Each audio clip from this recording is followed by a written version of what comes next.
Hi, my name is Erica Turner, and I'm a licensed marriage and family therapist and the owner of Rosewater, a therapy practice here in Alexandria, Virginia, just outside of Washington, D.C. And I wanted to talk about the work that I do with clients here at Rosewater. And I work primarily in sort of three key areas with clients at this point. I work with couples. I work with those dealing with anxiety, and I also work with people who are dealing with issues around boundaries and setting good boundaries in their relationships. So just a little bit more about each of those.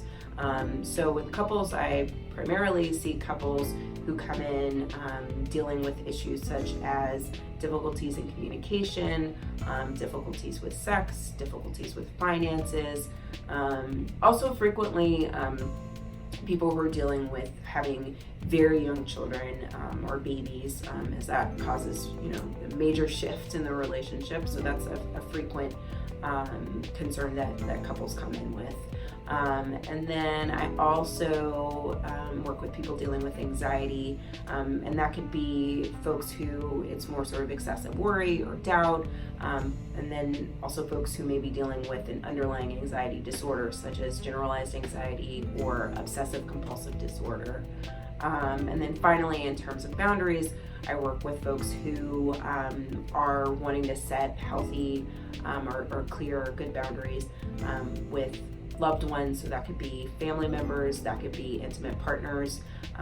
They may be either still in or recovering from a difficult or toxic or abusive relationship. So yeah, those are kind of the three sort of main sort of broad areas in which I work and some of the general issues that come up.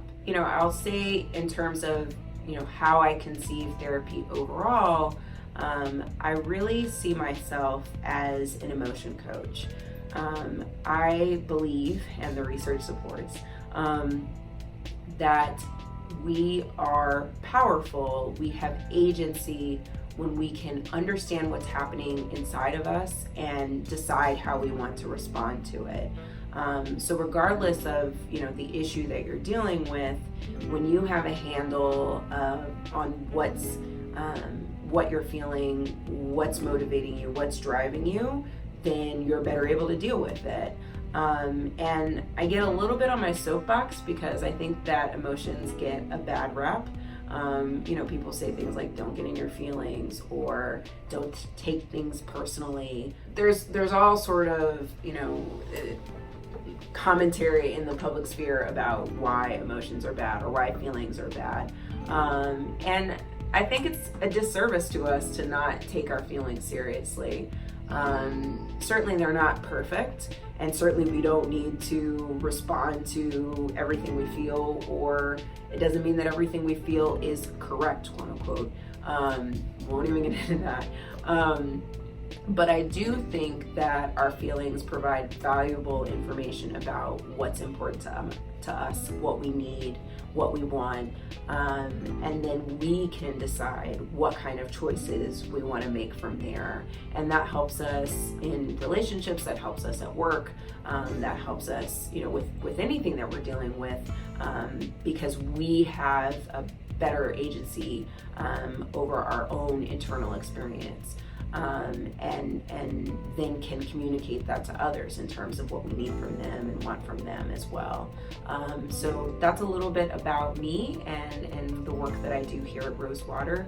If you'd like to learn more about my work, you can find my website at rosewatertherapy.com.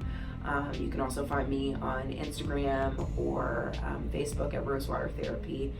Love to hear thoughts, questions. Thanks for watching.